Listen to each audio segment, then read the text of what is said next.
In 2019, you bought a Chanel medium classic flat bag for $5,800. You feel like a boss.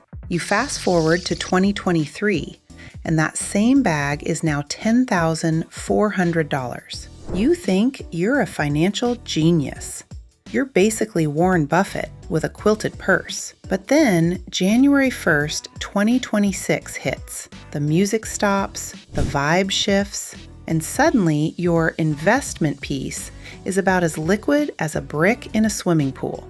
$18 trillion in household wealth has just vanished into thin air.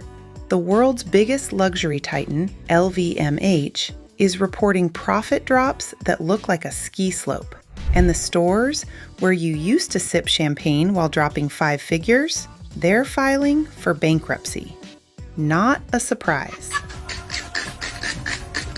We are coming to luxury market correction of 2026, the year the world's most expensive brands found out that if you charge $1,000 for a t-shirt, eventually someone is going to tell you to go touch grass. To understand how we crashed, we have to talk about the party. 2021 was the ultimate vibe. The world was reopening, everyone had stimulus checks, and we all decided that since we didn't die in the pandemic, we deserved a $3,000 Gucci tracksuit. We called it revenge spending. Today, the star of the show are Henry and Hi-Fi, the high earner, not rich yet, and high income, financially insecure. You see, they make between $100,000 and $250,000 a year, the working rich. In the old days, a $3,000 bag was for a duchess. In 2024, it was for a 26-year-old marketing manager who wanted to vibe on Instagram. This was the luxury supercycle, LVMH. The group that owns basically everything cool, like Louis Vuitton and Dior, recorded a massive 79.2 billion euros in revenue in 2022. That's a 23% increase in 1 year. They were hiring 39,000 young people and paying 5 billion euros in taxes like it was pocket change. But here's the magic, or the scam, depending on who you ask, you know. Brands realized they didn't actually need to sell more bags to make more money. They just had to raise the prices. Between 2019 and 2023, 80% of the industry's growth came from price hikes, not from selling more stuff. What? Chanel Classic Flap increased by 80% in those 5 years. They were testing the ceiling. They assumed the aspirational consumer, you know, the person who saves up for 6 months to buy one belt, was infinitely resilient. Guess what? They weren't. For 20 years, China was the luxury industry's money printer.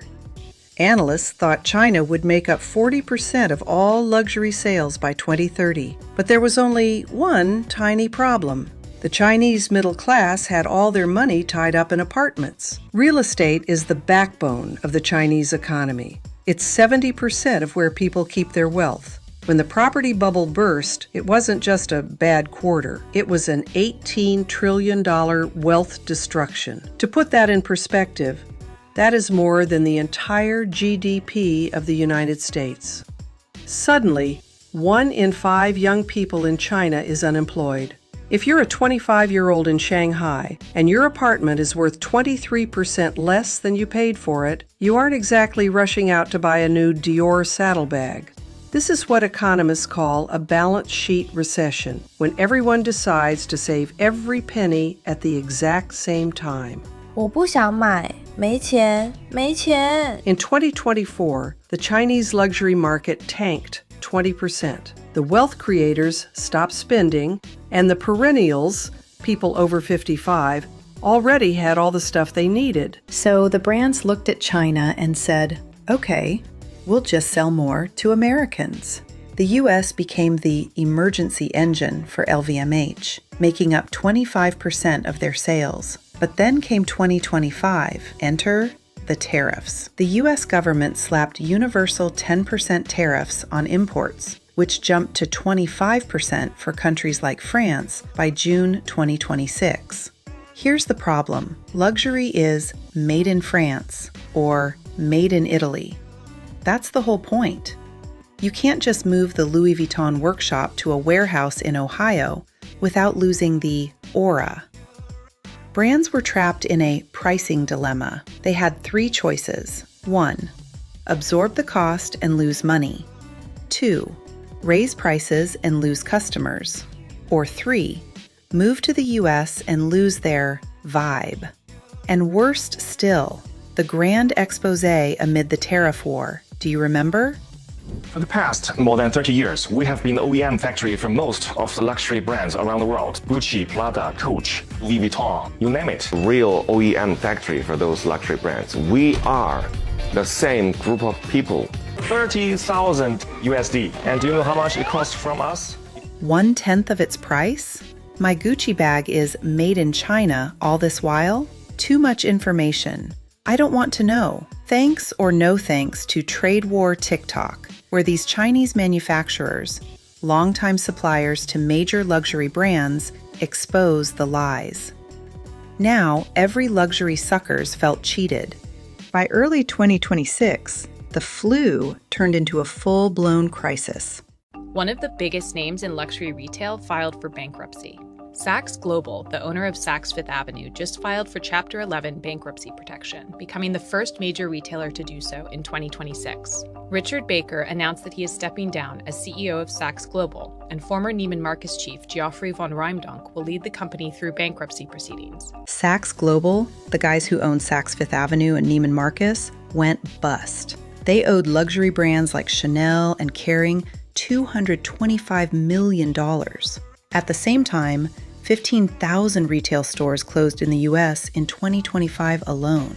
Kering, the group that owns Gucci, got absolutely smoked. Their profit dropped 33% because Gucci is in the middle of a rebuild that nobody seems to be buying into. The only winner? Richemont. Why? Because they sell Cartier jewelry. And when the world is ending, people would rather own a gold bracelet than a leather bag. So where did all the aspirational shoppers go? They went to the secondary market. In 2025, the luxury resale market hit 50 billion euros. Why pay $10,000 for a new Chanel when you can buy a vintage one for half that? Resale grew 3 times faster than the primary market. It became a rebellion against consumption. The EU dropped the hammer. As of July 19, 2026, it became illegal for large fashion companies to destroy their unsold stock. No more burning bags to keep them exclusive. Woohoo! Now they have to resell or recycle them. This effectively killed the scarcity trick that kept prices so high. American consumers are shifting their buying patterns, and many shoppers have grown disenchanted with the luxury market. Remaining luxury buyers are purchasing more directly from brands, cutting out department stores. Now, the cool kids aren't wearing logos. They're doing quiet luxury or stealth wealth. Something like you dress like you're unemployed, but your hoodie costs $4,000. It's about quality over quantity. The luxury industry is currently in a state of global recalibration. The number of luxury consumers dropped from 400 million in 2022 to just 340 million in 2025. That is 60 million people who just stopped buying fancy stuff. The brands are trying to pivot. They're opening hotels and making movies, trying to sell experiences instead of just goods. They're desperately trying to find a way back into our hearts and our wallets. So, is this just a bad year? Or is the era of the trillion-dollar handbag over? We're at The Tightening, the episode right before the season finale. Is luxury dead? Or is it just getting quieter? We'll see.